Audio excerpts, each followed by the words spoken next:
And you just listen to a young girl who was saying that the Nigerian community here is totally very angry. It covers all the aspects and various techniques of our general was the Ijaw country of the Niger Delta of the Federal Republic of Nigeria. He went to several schools. His major academic genesis was at the government college, Ujeli.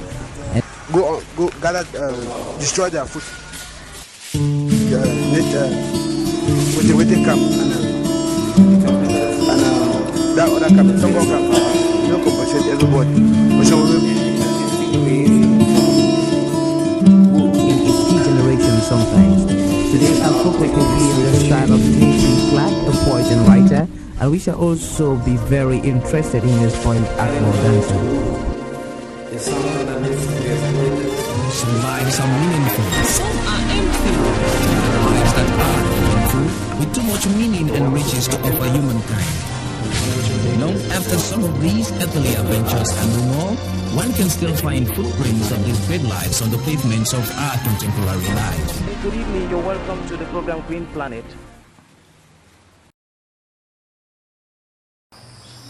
Welcome to Fighting Poverty and Engaging Conservation Through Sounds 2010. It is part of the Conference on Sustainable Strategies and Practices for Development 2010 as well.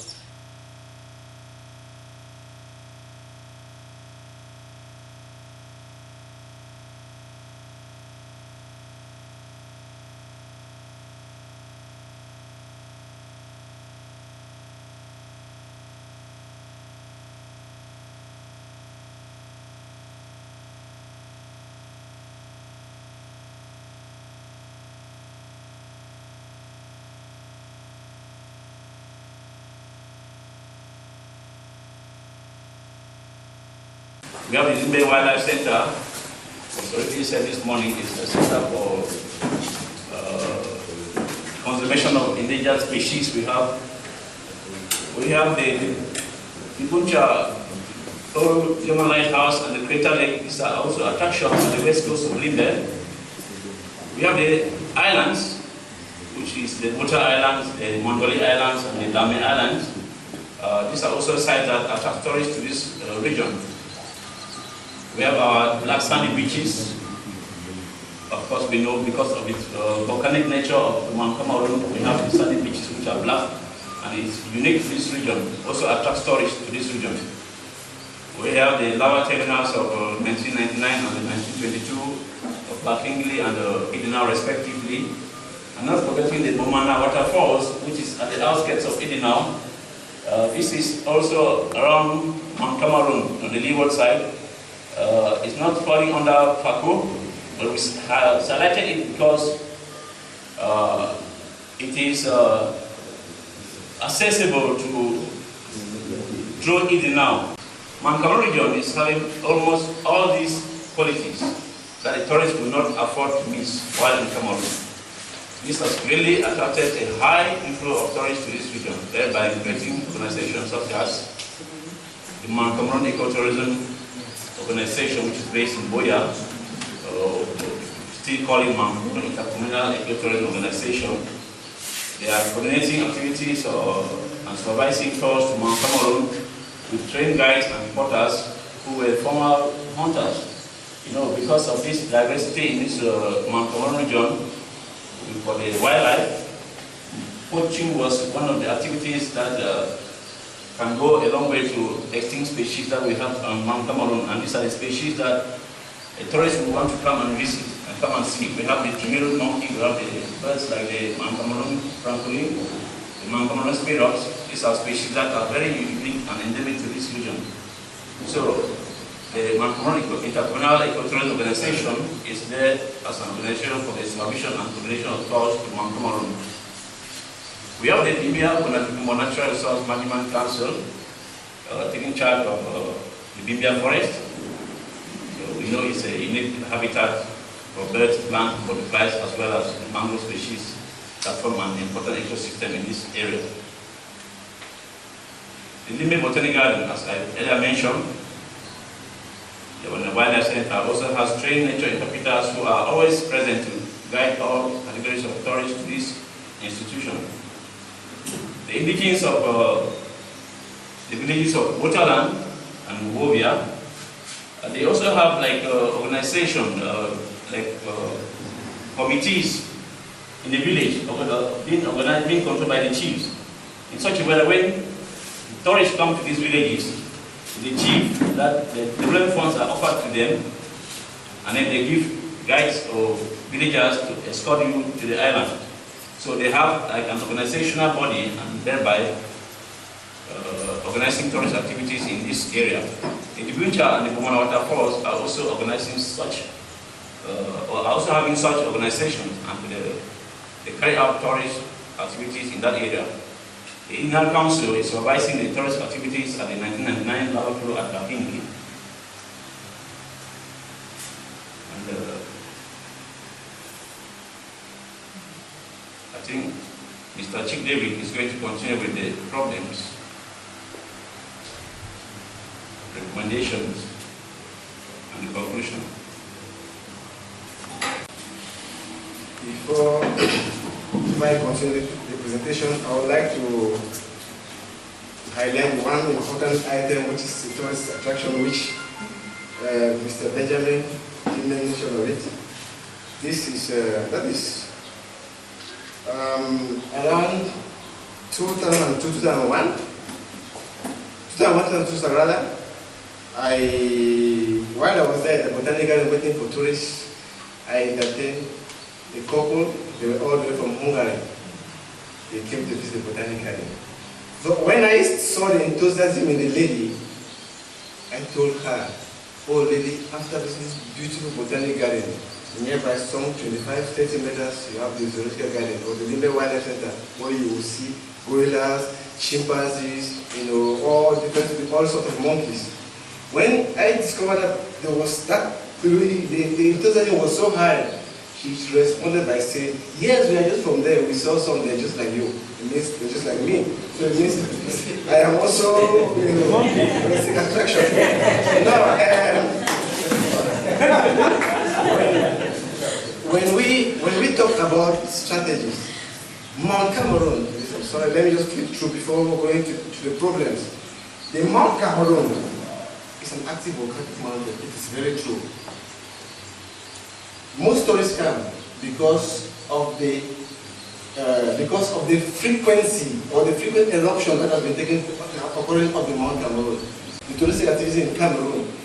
And I think the first thing which was put in place was Socater was there to transport tourists from different parts of Cameroon when they arrived. And this strategy, I must say, along some lines, something happened. And what happened? This ministry could not stay without doing something. They started setting up organization. And one is set up the Mount Cameroon organization. This organization is there to supervise and to monitor, to coordinate activity. To start with, they have to, for a tourist to go up the mountain, you must obtain a permit from this organization. Secondly, they will provide you with train guides and others up to the Mount Cameroon. Now you discover that with these train guides, as he said, there used to be hunters in the past. They have now been employed. This has gone a long way to sustain this diversity. This sustain the forest. That's to say, those animals which would have been hunted by these hunters, they will still stay there and more tourists when they come. Many people were surprised recently. I got information from Cameroonians. They don't know that they are elephants of the Mount Cameroon. Secondly, in the days of old, I should say a few years back, when people hear about Bimbia, they always associate Bimbia to a village. But when the Mount Cameroon project was working, around the time they were about to come to an end, they set up organizations which are supported by the ministry. Now, a good example is the Bimbia National Resource Management Council, which has not only mapped out the Bimbia forest, which is also a rich diversity, it extended right up to by 4. Now, this forest in the past has been exploited by both chacoboners, timber exploiters, And of course, there are some farmers who used to go there, not only farming, but they also do it alongside traveling. And you discover that because the Binja National Resource Management Council has been put in place, these forest users there, they cannot go in for this activity again because they must obtain a permit. And this has gone a long way to control this destructive activity. And now, India too is very rich in birds, rich in, during the presentation of Mr. Yabi, he made mention of the mangroves. There we have huge, huge forest of mangrove, which is mostly the red mangrove. And he said mangrove is a very good habitat, a very good habitat for biodiversity. So he's talking about the mention of the fact that fishes do lay eggs around under the mangroves. And now, we shall proceed right away by looking into the Limbe Botanic Garden and the Limbe Wildlife Center. If I put this question, how many of us seated here have ever visited the Botanic Garden? I must say, if it's not of us there, about 75% of us here, we do not take our time to go and have some leisure, some time to discover the garden. So there, the guides are not only there to interpret the garden, but they are diverting their attention to other interests which are out of the Botanic Garden. The Limbe Wildlife Center. That Limbe Wildlife Center created in 1963 by Canadian. That's what many of us don't even know. It was created as a zoo, but today it's a Limbe Wildlife Center because it's more of rehabilitation. But then, if I want to put the Limbe Wildlife Center side by side with the Bongesi Zoo, you discover that much is put in financially at Bongesi, where there's almost nothing there. And we shouldn't go to those. Okay, we talk about the indigenous of the village of Botaland and Wobia. It is very true. This strategy, sincerely speaking, we shouldn't pretend. This strategy was not put in place to satisfy the needs of tourists going to the island. But we discover, as guides, we discover that it is something that we can, put it to effective use. It will be like a strategy because those boats we use to go to the islands, they are fishing boats. And you cannot call a fisherman, tell him that please I want to go to the island when the man is going to go for fishing. The man will not accept. Okay, but that notwithstanding, it has been going on successfully. So that's the strategy. Now, if you want to talk about going to the island, we identified 3 islands, he said. One very important island of the 3 is the Bota Island, where we have relics. And there we discovered, I went a couple of times, I discovered there are some fruit trees. But these fruit trees, they are really not enough for something Benjamin and I were thinking of doing, like having the place out so that we can use it for bird watch. But there are very few like guavas or so. And then we talk about the Dibuncha and Bumana. I must say, truly, Dibuncha, the villages of Dibuncha and Bumana have a development council, is true. This development council, they only benefit from us, the guy who works in the town, to go there. Because when they see us, right, that's when they discover that they will have something for us. The strategy, it is us trying to force it. That's why it's workable. It's working. Okay. They also talk about mention of the Illinois Council, which is supervising touristic activity at the Lava terminal, the Lava 1999 Lava terminal. Yes, they built the structure the way they are collecting some monies, before tourists visit the lava. But the issue is they don't have guides, so they are not benefiting from what who are, coming. We just pay the money and then we are allowed not to leave the tourists of the lava terminal. Now we said, despite all these strategies, I was just making those commentaries to really see, because I know some questions will come in, and I bet you, Benjamin, I will be reacting to your question if there are some questions. Now, we say, despite all these above strategies to put in place to sustain the ecotouristic activities in this region, there have been some problems, weakness, while undertaking the activities. We discovered there have been poor maintenance of some sites, especially the tracks leading to the Mount Cameroon. We must say here we discovered poor management of waste, and also the trail leading to Mana Waterfall. We need trail clearance there. There is also, we have discovered there's inadequate information on how to visit certain sites. For instance, the Bota Islands, the Boncha Lighthouse, and the Crater Lakes, as well as the Bumana Waterfall. We also discovered that there have been, tourists entertain inexperienced guides, leading them to certain sites and feeding them with the wrong information. I must say, I'm sorry, I hate talking about myself, but I will talk about guides at the Botanic Garden.